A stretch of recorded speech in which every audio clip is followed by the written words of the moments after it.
Welcome to Pop Psych 101 where we, licensed therapist Ryan Engelstad, and licensed psychologist Dr. Hayley Roberts break down and analyze how mental health is represented in movies, shows, books, and across the pop culture and social media landscape. We will determine what lines up with real life and what is just pop culture fantasy. This is Pop Psych 101.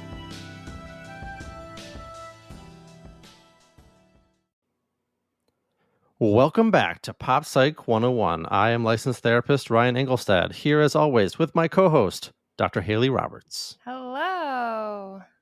Hello, Hayley. We are back doing another deep dive on season 2 of Ted Lasso because it is just that good. We can't help ourselves. We have to keep talking about it. Yeah, and we definitely could not miss this topic because it's huge. Yes. So before we dive into what, I don't know, is it fair to say one of our least liked characters from Ted Lasso? Let's instead talk about some of our favorite characters from Ted Lasso. And then we'll take a break and we'll dive into Nate the Great, the Wonderkind himself. Wonder Kid. Don't give him Wonder the benefit Kid, of yes. the doubt. I know. It's so funny, the mix up there. So Hayley, you know, this cast is filled with great actors, great performances. So I'm curious, who is your favorite character, whether it's because of the performance or writing or acting, whatever it is? Mm-hmm. Who are you most excited to see come into a scene in Ted Lasso? So I love, obviously, the typicals, right? I love Keely. I love Rebecca. I think they're so wonderful. And then also Sam, just so lovable. But as going to come to a shock to literally everybody listening to this, my favorite character is Will, who is the new Kit boy in place of Nate. Okay, say more. Yeah. Before this, you asked me, like, well, who's yours? We don't want to have the same one. And I said, don't worry, we're not going to have the same one. And you are right about that. Yeah. The reason I love him is he's just so thoughtful and kind nonstop. Like, no matter how unkind Nate is to him, no matter how weird his job is, like when he finds cigarettes in the boots that he's trying to keep clean, he's just like so kind about it. He adds lavender to their towels because he's like, I love the smell and it will calm them down. It'll make them feel better. And then he gets them to make the jersey for Nate, and like, because he's like, I think it's a cool nickname. Like, I think it's sweet. Like, he embraces this mistake that Nate has made in a like really positive light. And whenever he comes on the screen, he's just like fully just like happy to be there and like engaged with the players and the team in a way where he's not trying to like insert himself either. He's like truly Nope, just it's not like, about him. No. And I just like every time I see him, he's just so kind. It could be that I dislike Nate so much and Nate is so unkind to him that it like makes me want to like love him even more. But he's my favorite. I just think he's so adorable. What about you? So my favorite character, without a doubt, is Roy Kent. It's gotta be. For so many reasons. I mean, there are so many great like think pieces about like the ideal healthy masculinity that Roy Kent possesses and displays throughout the 2 seasons of Ted Lasso. But you know, the way that he's able to be fully himself, and especially in the sort of early part of season 2 where he's embraced for that, like he goes onto the show reluctantly, basically just at Keely's encouragement, and he's just fully himself, and he is loved for that. And he, you know, despite his gruff and foul languaged appearance, he's really thoughtful and really self-aware. You know, the episode where basically Keely is annoyed by him because he won't stop being around her all day. And, you know, his initial reaction is anger. It's sort of like, he's sort of like, what's the point? I can't believe, you know, my girlfriend like doesn't want to spend time with me. But then in, you know, a really good display of self-awareness when he's coaching the team up and basically yells at Jamie for not supporting his teammate. And Jamie, I mean, you know, if you play soccer or football, it's like giving your teammates space is actually the right strategy. And Jamie points that out. Roy recognizes that's like, oh my gosh, I'm just doing the thing I do in my relationship and assuming that your teammate or your partner or your spouse like just needs you there to support you all the time. And Jamie doesn't even know that he's giving him relationship advice, but Roy sort of like takes that and immediately just sort of with a really tender understanding of like how he's not been supporting his partner and then just gives her exactly what she needs. And it's like, wow, I can't think of another character like him. No, it's totally true. And also like the way that he is with his niece is he's like, so yes. Oh my gosh. So good. Yeah. But also like very upfront, right? Like when I think it's the Christmas episode, she's like, oh, I'm being bullied because I have bad breath. And, immediately his assumption is going to be like, well, screw those kids that don't know what they're talking about. He's like, he smells her breath and it's like, oh man, it sounds like, I think he says, it sounds like it smells like you're dying or something.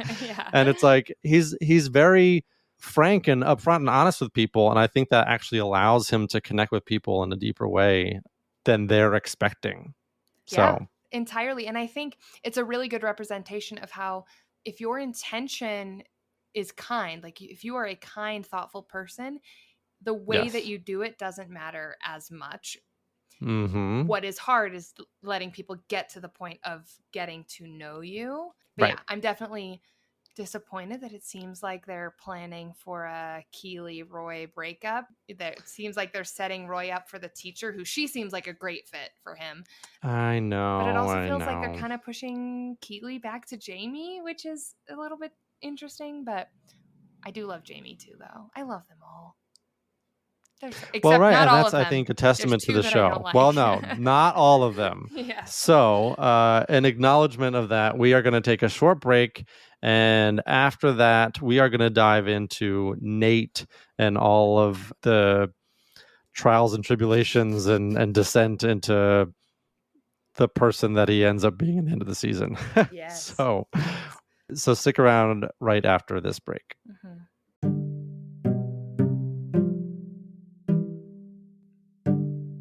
Hey, Ryan. Hey, Hayley. You want to hear about a really interesting podcast recommendation for you and our listeners today? I love podcast recommendations. Hit me. What do you got? Awesome. So, Pretty Much Pop is a culture podcast. They talk about TV, movies, music, games, podcasts, novels, comedy, theater. They explore why and how we consume these things. They ask, how does pop culture even work in a world that is so fragmented and so connected? Where's the line between trash and treasure? These are all the questions that they ask. Sound pretty interesting, right? I'm hooked. Yeah. Tell me more. Pretty Much Pop brings together philosophers, artists, comedians, and other smart folks to attempt and ponder these questions. Most of what people like is pretty weird when you think about it, and you and I explore that a lot on our episodes. And thinking about it is what Pretty Much Pop does. Wow. Well, I am so excited to be sharing our listeners more podcasts that do fun stuff like what we do. So if the listeners are interested, they can find Pretty Much Pop, a culture podcast, wherever they listen to their favorite podcast, or find it at prettymuchpop.com. Yay! Pop Psych 101 discusses mental health as it is portrayed in pop culture media. And because of this, we often cover sensitive topics that can be triggering for some listeners. We also delve into the characters and plots of these stories, and therefore, spoilers abound. So please, use your discretion as you listen to the rest of the episode.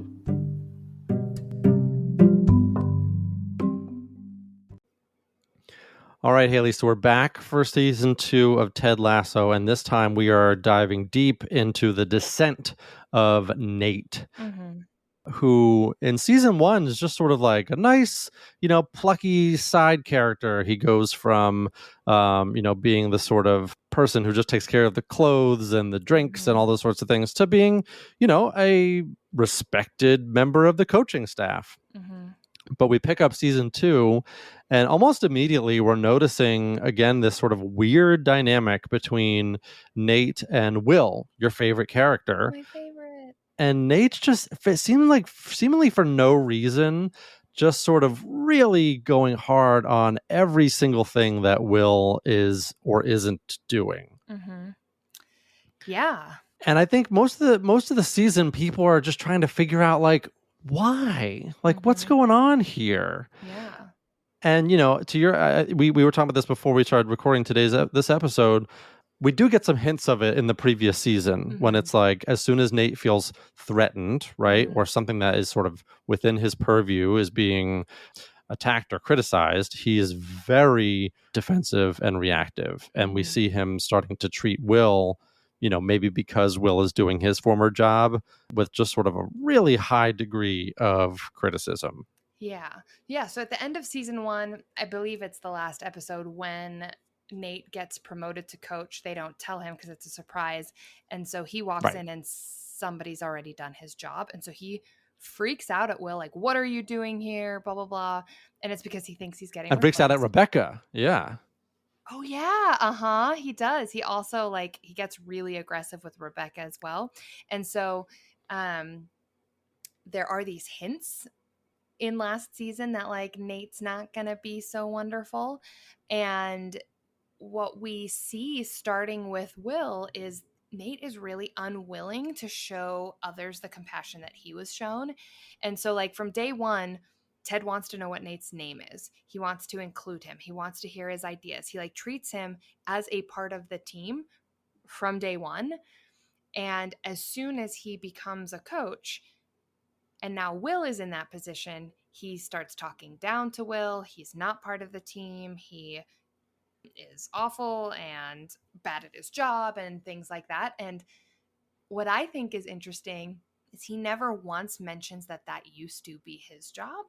I could almost see somebody saying well, I know he's doing his job badly because when I used to do it X, Y, and Z, and that would make me think okay, this is somebody who just would do it differently. But with Nate, he never mentions that he used to be in that position. And I think that's more in line with the character that we're seeing, which is I want everybody to forget that I was ever not here. I have always been a coach. I'm always been in charge. I'm always that kind of stuff. But right off the get-go, there is not a smile on this guy's face. He is not enjoying being Yep. there anymore. Yeah. Yeah. And the other members of the coaching team, the Diamond Dogs, I think notice something what's going on, why are you being so hard, Beard again with his classic kind of reactions and faces. Sort of what's going on here? They all kind of give him the look of, man, you're really kind of coming down hard on Will. And even if they don't outwardly confront it, they're just kind of huh, okay. And then Nate's aggressive emotional communication style eventually does get called out by Beard. So it's interesting to notice the sort of inter-coach dynamic now that Nate is a full coach on the staff. How he responds to, let's say, Ted's instruction or absence, right? How he responds to Jamie joining the team and whether he's consulted on that or not. How he responds to Roy joining the coaching staff.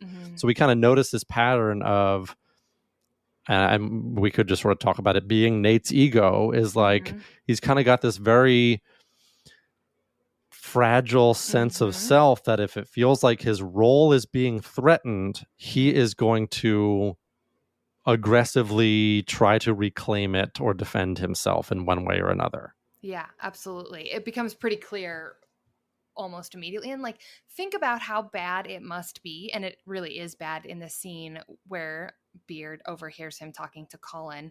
Yes. But think of how bad it must be to have Beard come forward and be like, hey, this is an issue. So what we see is that what we as the audience know is that Beard is Ted's number 2. He came with him from America. He knows what Ted means when he says certain things. He knows what he's thinking. There's even times where Nate turns to Beard and says, is that a yes? Or what does that mean? Or what did he just say? And Beard has to interpret what Ted has just said. But also, okay, so that's one thing. And then the second thing is Nate's fighting really hard to prove to everybody that he is in charge, that he's a coach, that he's in this position, that he has something to offer. And because he's trying so hard to prove that, he's doing it with a lot of aggression and a lot of anger. Yeah. And Mm-hmm. then that gets called out by Ted's number 2.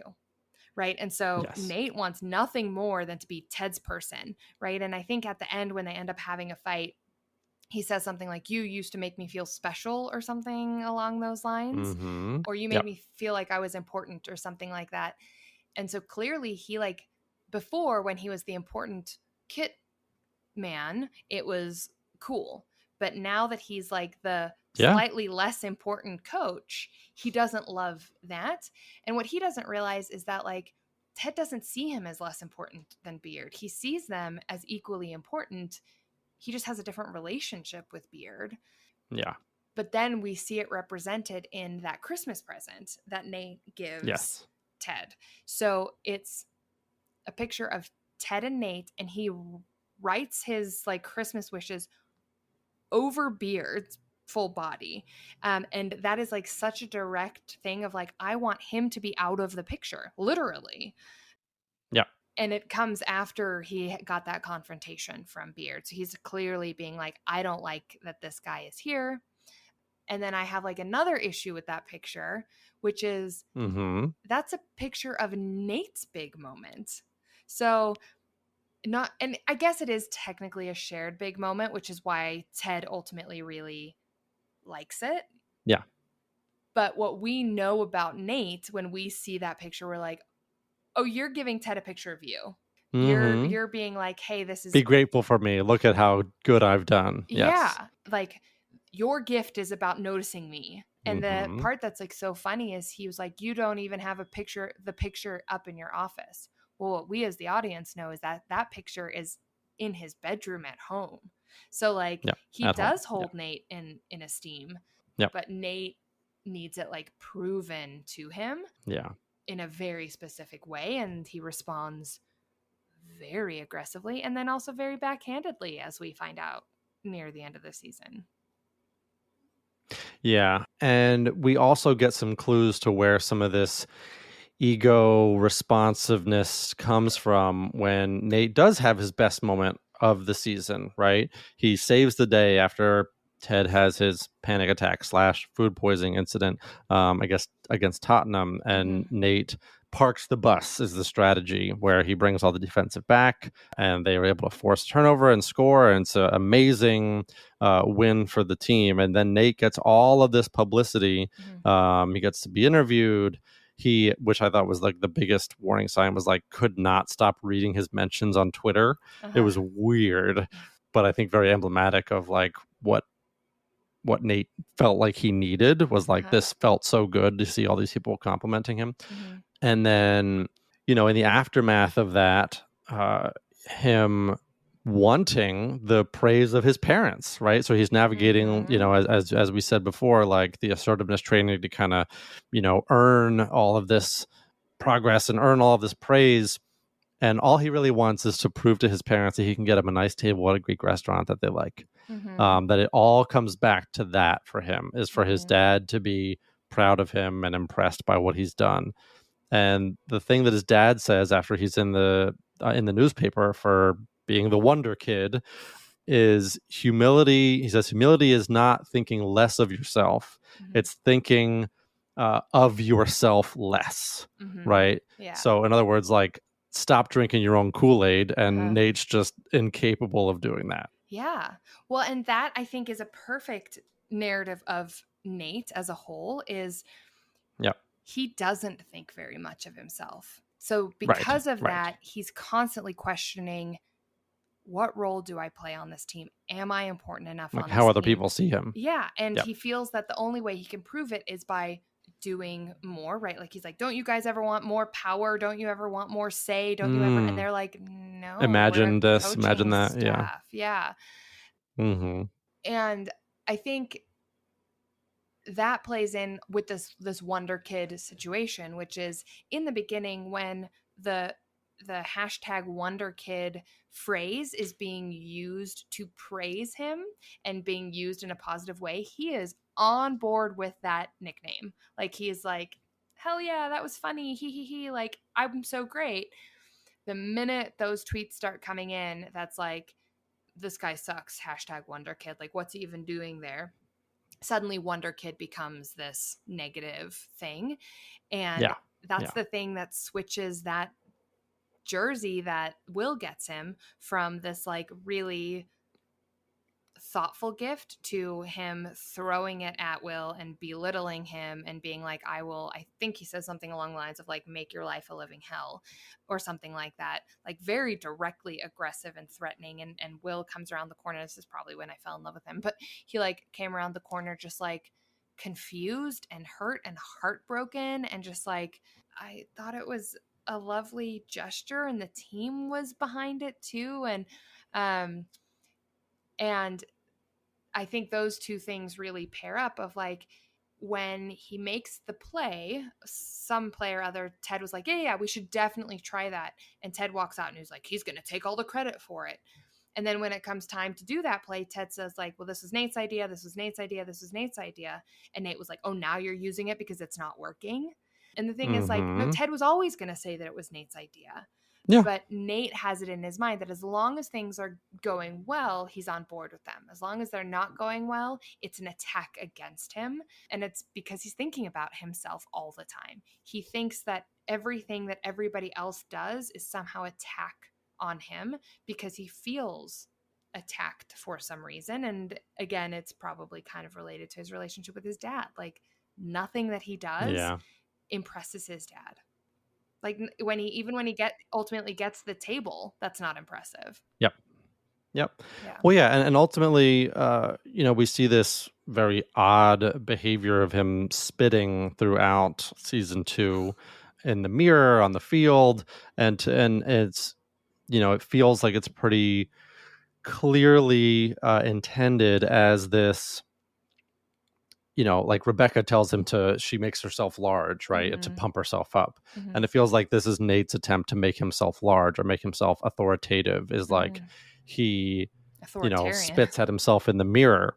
Yeah. Well, and it's like, are you spitting at the version of yourself that you don't like, right? Are you sort of like in the same way that he mistreats Will, is he mistreating this sort of weak, quote unquote, version of himself that he's experiencing? And in so doing, like trying to sort of seize this more assertive, aggressive version of himself that he probably perceives as what gets results for him. Yeah, I think so. Let's talk about that body language stuff because I think it's really cool. Yeah. So the thing that Rebecca talks about where she makes herself really big, that has shown in studies to really work to make somebody feel more confident. Another thing is the Superman stance. So standing with your superhero legs, pose. Yeah. Your legs like shoulder width apart and then fists on hips and kind of standing there with shoulders back, like puffing your chest out. Those have all shown to increase confidence. What those are about is it's literally you're physically taking up more space. And so what that message sends from your body to your brain is, I am worthy of taking up more space. And when you find people who are like anxious or uncomfortable or shy or nervous, look at them. Their shoulders will curl over, they'll tuck into themselves, they'll physically make themselves smaller. They'll try to take up as little space as possible. It also comes up in the man spreading situation where you'll find women take up less space than men in public. Men spread their arms out, they spread their legs out because of this cultural narrative of men are allowed to take up space, women are not. So Rebecca taking up more space is literally breaking that narrative of I as a woman am allowed to take up more space. And so that message gets into the brain. So then when she's in an interview or a meeting, her brain is like, you're allowed to be here. You're allowed to take up space. What Nate, he does that and he's kind of like, ugh, whatever, that feels stupid. And then he spits. And first of all, spitting is so gross, but it's also, it's a degrading thing. Like it's an act of being degraded. That's why like people can be like screaming expletives and names at each other on the street, but as soon as one spits in the other one's direction, that's when the fight escalates, right? But what we learn about Nate in that moment is the thing that makes him feel good is being degrading, right? Is being aggressive. It's not degrading someone else, right? Yeah. yes, not being degraded, right? But being degrading. So, Right. Yes. Yeah.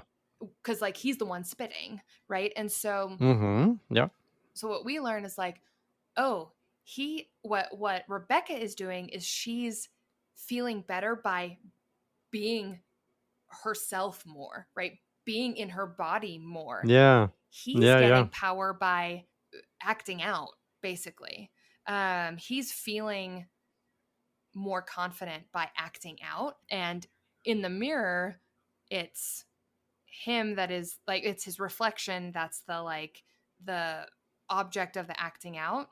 But on the team, it's Colin, it's Will, Yep. eventually it's Ted, right? And so the things that make him feel better about himself are acting out. And then again, he goes out and he demands the table. The woman gives it to him. I don't think that would ever work, but that's what happens. And then he whistles at his Yeah. parents, and his dad says like, I'm not a dog. Yes. And I'm like, even the whistle is Yes. degrading. Like literally Yeah. everything Oh that my God. he's 100%. doing. Like if somebody whistled at me, like I think a whistle to get attention and a whistle like, yo, hey, come here, like he did, those are Yeah. different Yeah. whistles. But Yes. if anybody ever whistled at me like that, I would give a similar reaction to his dad. Like, I am not a Like, dog. excuse Like, me? absolutely Yeah. not. Yeah. Yeah. So everything about him is this like outward aggression because he thinks it's going to make him feel better. But what's happening is like he's pushing people further away and he's making people like him less. And he's actually lessening his role in the team. Yeah. And there is a sense, and it's never like explicitly said, but I think as you pointed out in the sort of end of the season confrontation between Nate and Ted, where, Nate, it seems like, has probably been harboring some feelings about Ted for quite some time. Mm-hmm. That sure, he, appreciated being promoted and all that was great. And, you used my suggestions and sure appreciated that. But I think the whole time Nate is thinking like, this guy doesn't know what he's talking about. He doesn't know what he's doing. Mm-hmm. He doesn't belong here. Mm-hmm. And Mm-hmm. and even if Nate wasn't, in the position to be a coach, he probably always would have felt that way about Mm-hmm. Ted, He just didn't have the power. like going back to everyone's Mm-hmm. initial impression of Ted was sort of like, really, this guy? Yeah. But Nate, it feels like, never really lets go of that. Mm-hmm. That even through the lighter moments, you can tell sort of under the surface, Nate still feels like, this guy, like, Mm-hmm. this is what's working for everybody. Like, this is Mm-hmm. what people are responding to. Yeah. Because Nate sort of all along feels like he's been with the team longer. He knows strategy. He knows the players. He knows the league. Mm-hmm. And Ted doesn't. And the extent to which the team is succeeding, Nate feels like is not any reflection of what Ted is doing, Mm-hmm. but is more like, the players and him, basically, of, I know what strategies to use and all this kind of stuff. Which he's not wrong, right? Like he No, of is course, but that it's one yeah. thing to be right about that. It's another to hold on to the sort of emotional meaning for him behind that. Yeah, it's what he does with it, right? So he's the knowledgeable one on the team. And so I think of it kind of like when somebody on Twitter posts something and then someone responds like, hey, what does that mean? Or like, who is this person or something like that. You inevitably see one of the first responses as Google is a thing, or like, what, you don't know who this is? Like this immediate, like, what, you idiot kind of response. Yeah. And after that, you'll see somebody respond, do you feel better? Like, did it make you feel better to talk to somebody like that?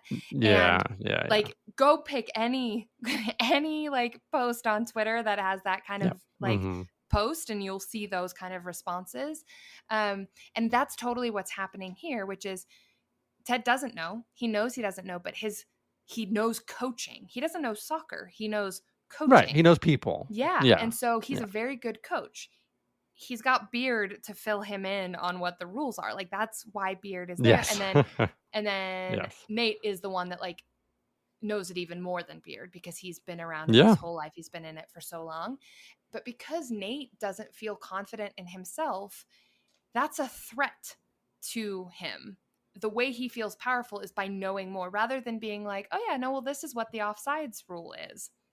He goes like, oh, what? You don't even know? Like, you're like, and then you're going to take credit for it, blah, blah, blah. Like, feeling like he has to fight to be seen or fight to have a role. And that's why he hates it so much when Roy comes, because now he's no longer the knowledgeable person on this coaching staff. Like, Roy is that person.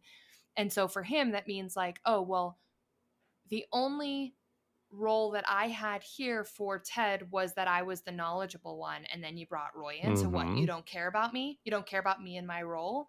Which again, Yeah. Ted doesn't care about the knowledge so much as he cares about the people. And he likes Roy for the Right. same reasons that you like Roy, which is that like he's a good person. He brings good things to the team, and that's what Ted's looking for more than knowledge. But Nate can't see past that. Yeah, and Nate obviously once he hears Ted's confession that he in fact left the game because he was having a panic attack, and he's in therapy with Dr. Sharon. And not only that, but then he's sort of getting teased during Rebecca's father's funeral about the suit that he's wearing, and it's like the suit that Ted bought him and all these different things. The sort of like, this guy, it goes from that to like, oh no, like actually like I'm mad at Ted, or I hate Ted, right? Because I think only that emotion could lead to leaking to Trent Krim that Ted actually left the field because of his panic attack. Yeah. Because I think viewers finding out that Nate was the one that did that, it's just like, man, it really becomes hard to understand Nate as a character when you put all of these things together. Like, what the heck is going on with this guy? Yeah. Well, so I think so the Dutch player says like, another man buying you a suit, isn't that a little like yeah. I think it was like, doesn't that attack your masculinity or something like that. Nate sees that as like, oh, Ted did this to embarrass me. He starts to kind of, it's that same switch with the Wonder Kid phrase, right? Like last season when it was a way to make him look good and feel good and people were complimenting him on the look, he felt good. And so the suit was a good gift. As soon as somebody makes a comment that he does not like, that rattles his fragile ego, it becomes this huge issue, and he can't have that issue, right? Because that would also rattle his ego. So therefore it must be Ted's issue, right? Ted must be doing this to me. And then another place where that happens similarly is when Jamie tells Keely that he still loves her, Roy loses his mind. But then when Nate kisses Keely, Roy is like, no, don't worry, I'm super not worried about it. And that's a crush to his ego too, which I understand, right? Like it's like, wait, like I'm so unimportant to you that like you don't even care that I kissed your girlfriend, which like yeah, kind of like you put yourself in this position. You're like not a great guy. You're not somebody that is offering that much to the team anymore. And I think all of those things start to build up where like people on the coaching staff and on the team are kind of just matter of factly undermining him in a way that they don't see as undermining, right? Like the Dutch guy saying that comment didn't mean it undermining. That's just who he is, right? Like they set that up throughout the season. And then Roy saying that he's trying to make Nate feel better. He's like, no, absolutely, don't worry about it. Keely and I talked about it. But Nate's like, no, you should be more upset.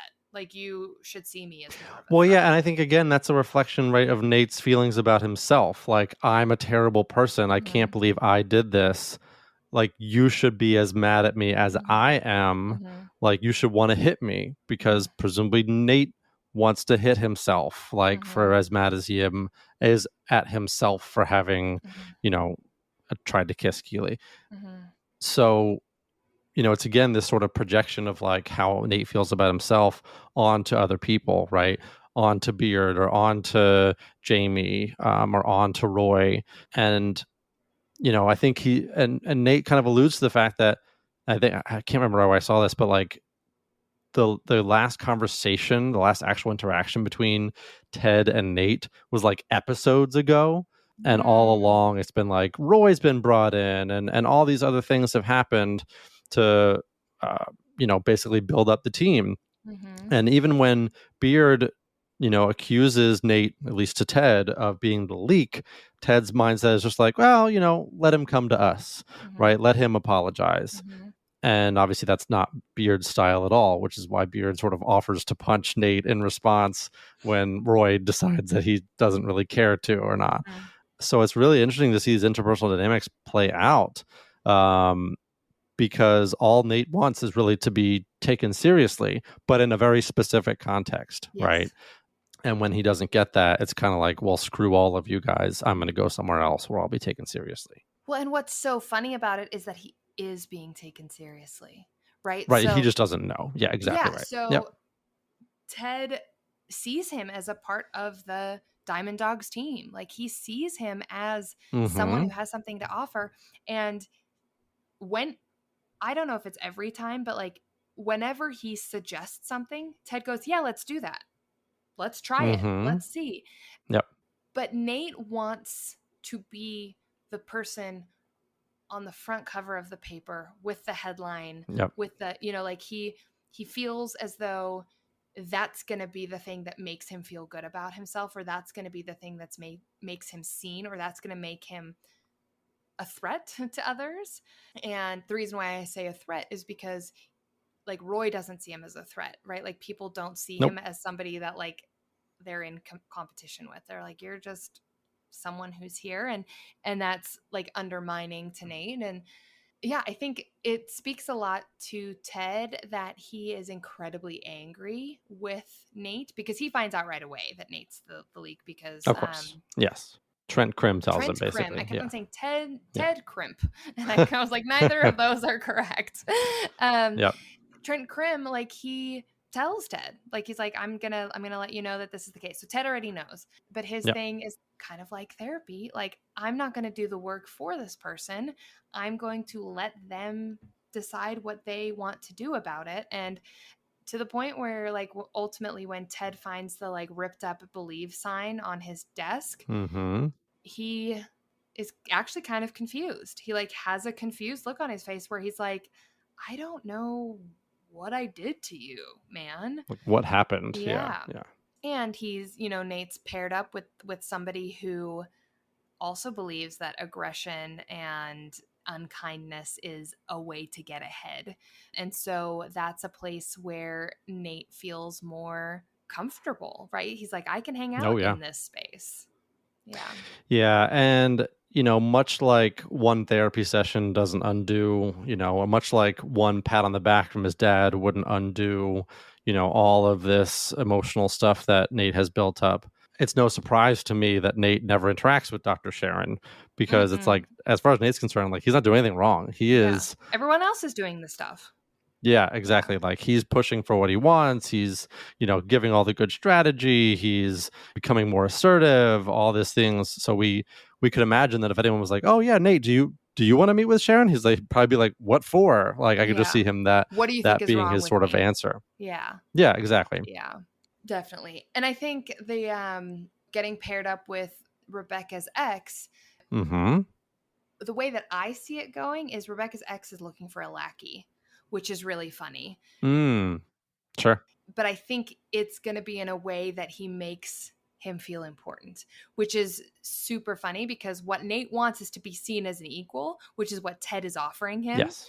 But it's not pumping his ego up enough, right? He doesn't feel comfortable enough in himself that when he's allowed to just be himself, that's not comfortable enough for him. But I have a feeling that on this other team, Rebecca's ex is going to try to find, is going to pump him up, and is going to be like, make him feel important, but is ultimately, I think, looking for a lackey, like looking for a second in command, somebody easily moldable. Yeah. Yeah, it's so interesting, because obviously over the course of the season, this other sort of subtle, until like the very end of the season, progression with Nate is his hair color. Yes. So Nate goes from like fully jet black, he looks like a young guy from at the beginning of the season, to over the course of the season, like gradually becoming more and more gray, to at the end of the season when he's like shown in the as the manager of the other team, it's just like full gray. And you don't So go that I gray mean, that for quickly. me, it's like, is that metaphorical? Is that like a health problem? Like what's your interpretation of Yeah. like Nate's graying? Yeah. I think it's metaphorical. Yeah. When you think of like the villains, right? They're always the ones with the scars and the gray hair and the pointy noses and the like crackly Yep. voices and the right. Sure. And so I think that it's Like a visual signifier. it's Anakin becoming Darth Vader, right? Like apparently I Sure. think when you watch The helmet being lowered on, yes. yeah, and like I think the thing is like in the first episode, baby Anakin is only wearing light colors, and then in the next one, it's like mixture of the two, and then in the one where he becomes Darth Vader, he's like only wearing black. Don't take my word 100% on that, but I believe I read that somewhere. I think that's pretty good. I think that's pretty close. Yeah. I think it's something like that, right? Which is like last season, Nate was just Nate, just dark-haired Nate, right? And then like as his descent into being the villain, he gets grayer and grayer. I also think that like stress, I know for a fact because I went to grad school, like stress is something that turns you gray. And when he was just the kit guy and he like didn't need to fight for a role because he was kind of just surviving because, people weren't asking him for his name and Colin and Jamie were making fun of him and things like that. He didn't have the stress of like fighting for attention or like fighting for a role. And then this season he was just fighting constantly. The whole time. Yeah. Like to the point where like I found it hard to watch. Especially how mean he is. Well, as someone who has also a noticeable gray streak, I just have to say for all the men out there and women that go gray from stress, I'm going gray. I was gonna say it's not right. It's not, but as someone who relates to that specific experience of like stress turning your hair gray for no like obvious reason, it doesn't need to be a signifier of someone turning bad. Like No. It doesn't. It can just be like, oh man, just like I remember like Barack Obama joking about how gray he got or how gray he was going to be by the end of his last term, and now you see him, of course, as white hair. Yeah. So, I think people can do just a fine job and also go gray. So, Nate can take his gray hair and, hopefully not come out on top in season 3. Oh, gosh, yeah, no, he's awful. Yeah, I definitely think the gray is one of those like Hollywood twists, right? Like the scars totally. and the, pock marks and the burn victims and the right. Like there's never anybody who's like, even if you think of the movie Unbreakable, like the guy in the wheelchair is the bad guy. Right? Like sure. It's like how unfair. Like how about we give people who have injuries or disabilities or something like that, how about they're the hero? Like come on now, let's not make them the villain. Or the people who are getting old. But yeah, it definitely I definitely noticed that and I was like, that's it's real on the nose. Like it felt unnecessary because they made it obvious without addressing it, which feels really unnecessary. One thing that I think is a line that's very intentional, but like also very interesting is he says about Jamie. So Nate says about Jamie to Ted, it'll ruin morale to have someone belittling people all the time. And I think it was really powerful to have Nate say that because it really indicates that he has zero insight, zero insight, right? He has this mindset that we've talked about, how it's always somebody else doing it to him. He does not play an active role. And so if somebody else is belittling him, it counts as belittling. If he's belittling others, that's not belittling. And it's him coaching, right? It's him like doing the job he feels like he's supposed to do. Yeah. And he probably doesn't even realize he's doing it, right? Like the whistling at his parents. Like he was like, I'm being a good son. And it's like, no, you're really, really not. You suck so much. Yeah. And then also it's this idea of like extremity. Like he always jumps to the Yeah. extreme.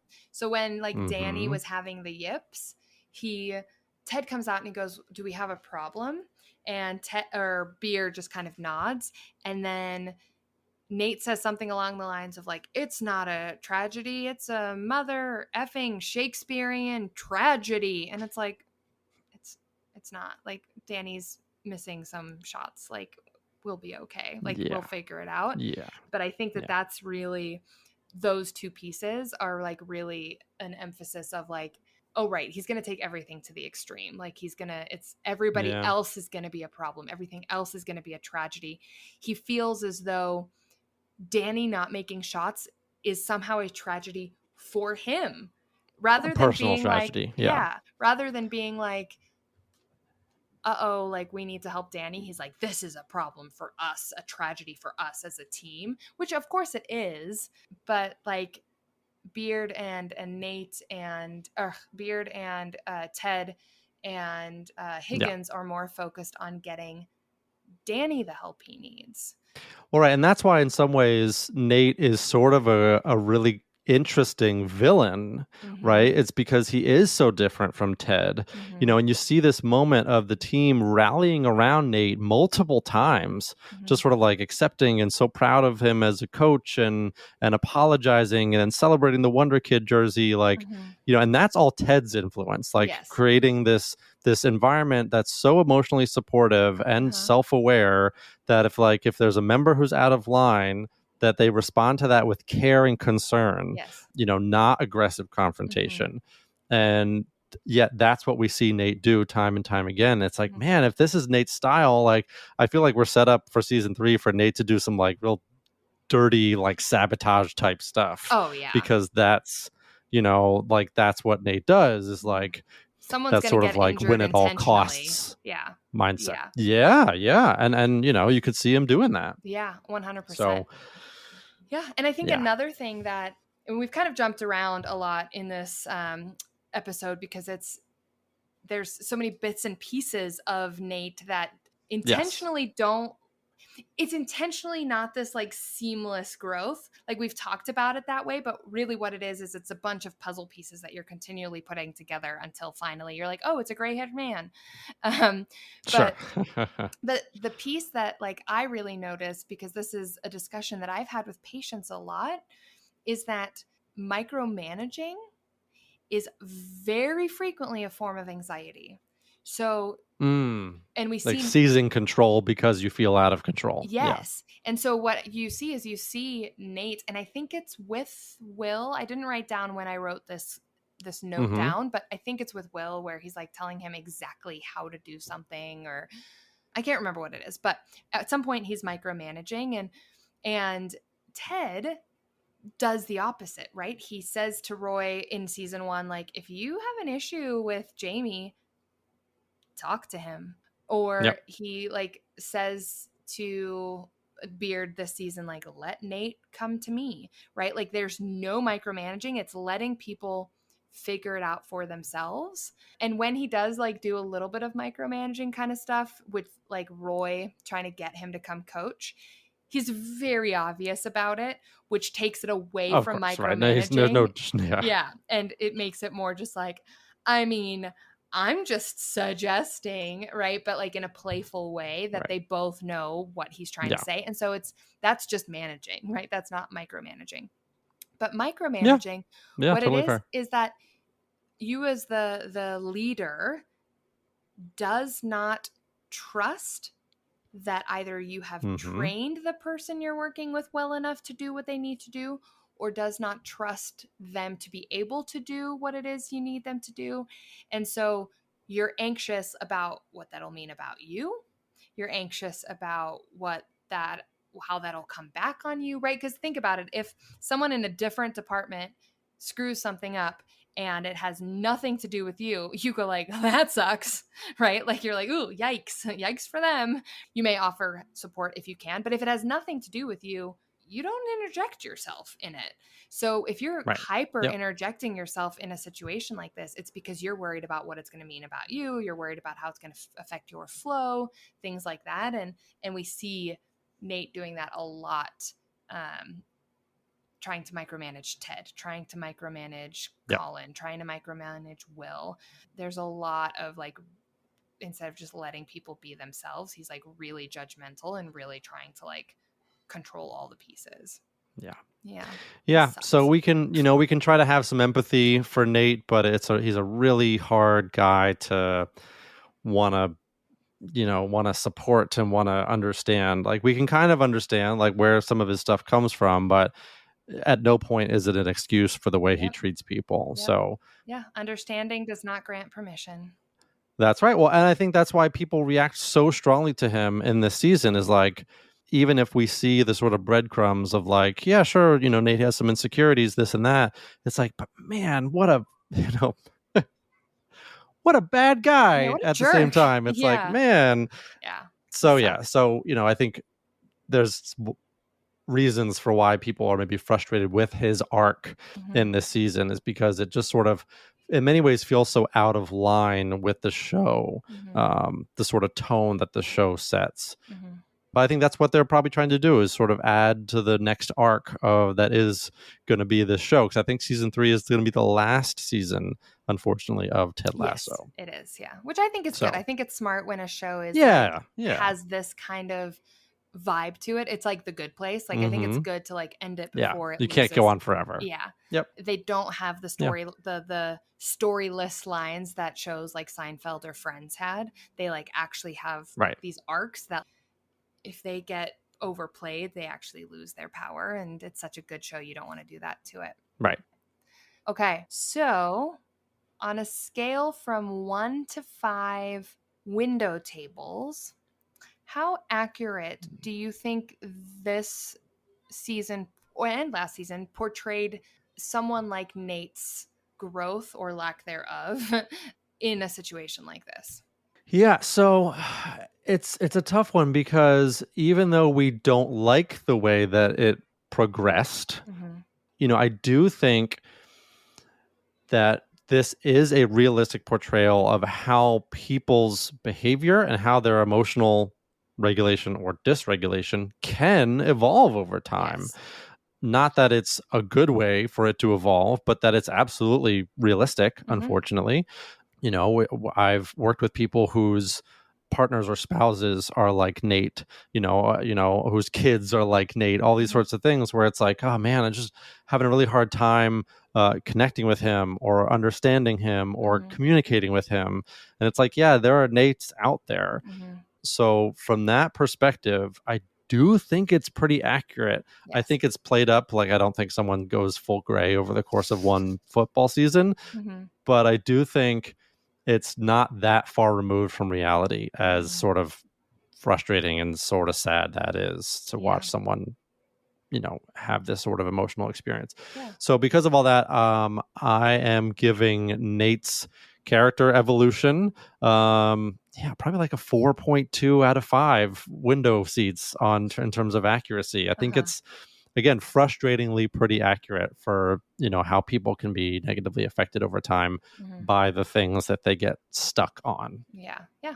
I think it's a perfect representation of a power trip.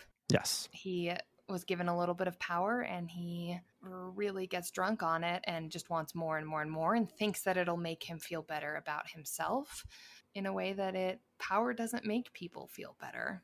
It just makes them feel more powerful. And then they end up being crappy people like Nate. I really don't like him. Him and Jane, I don't like very much. But at least Jane, I find, has redeeming moments. But Nate really doesn't. Right, like adds to, as opposed to sort of maybe takes away. So then maybe it's fair for me to ask you, on a scale of 1 to 5, really sweet gestures by Will to make a jersey with Wonder Kid on the back. How much did Nate's storyline, did his evolution add to or take away from your enjoyment of season 2 of Ted Lasso? Yeah. On a scale from 1 to 5 Wonder Kid jerseys, in terms of how enjoyable this made the series, I'm giving it a -2. Truly, there were parts of this season where I wanted to switch off because I like knew what was Yeah. coming. And then there were times when it became like the Wonder Kid Jersey episode ended and I was like nervous, like, where's the next episode going to start? Is it going to be Nate being Yeah. unkind? When he interacted with Colin, I hated it. Yeah. Basically, every time Nate was on the screen, I was unhappy. Like, it just made me so just like cringy. And like every single time, like at one point, the captain of the team comes up and he like has a little handshake with Ted and he gives a hug to Beard and he goes up to Nate and like fixes his tie and like Nate loses his mind. That's also something we didn't talk about is how No, I know. as big as Nate tries to be, everybody's always fixing his tie for him. And so they're always like, no matter how big you try to be, we all kind of see you as like this kid that needs like the help. kid brother trying his best. Which is like such a self-perpetuating cycle, right? Which it's the angrier he gets, the more he feels like a kid that's throwing a tantrum. The more he feels like a kid that's throwing a tantrum, the more these people want to like help him. So yeah, it like I'll give it a 0. Like I really don't think it added to it at all. I can see why some people would give it some for entertainment value because I know a lot of people were very intrigued to see where it goes. Where this was going. Yeah. Yeah. I understand that. It didn't do it for me. Like I was like, I would be happy if this wasn't happening. Yeah, it's like, well, the show, I think people flock to it is it's just so, it's like a warm chocolate chip cookie. Yes. And Nate is like, I don't, depending on how you feel about raisins or how you feel about, that's worse than a raisin. Nate is for me, it's the something yucky in your chocolate chip cookie. Where all of a sudden it's like, oh God, every time he spits, it's like, oh, come on. Like, what are we doing?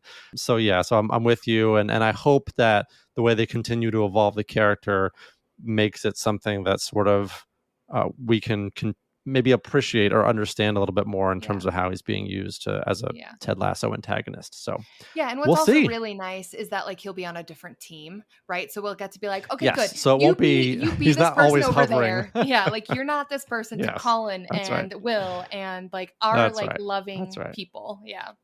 So funny. So yeah. All right. Well, we have more Ted Lasso content to look forward to, Hayley. I think we're gonna keep playing around with this because it is so much good and so much of interest. So we'll do at least one more episode, I think, of Ted Lasso. So please look out for that. And we hope you all have come along for the ride and are enjoying our deep dives here. So as always, thank you for listening. Pay attention to us on social media. Follow us on social media. And we are at Pop Psych 101 everywhere you can look for us. And as always, feel free to send us suggestions. And thank you for listening. Goodbye. Bye.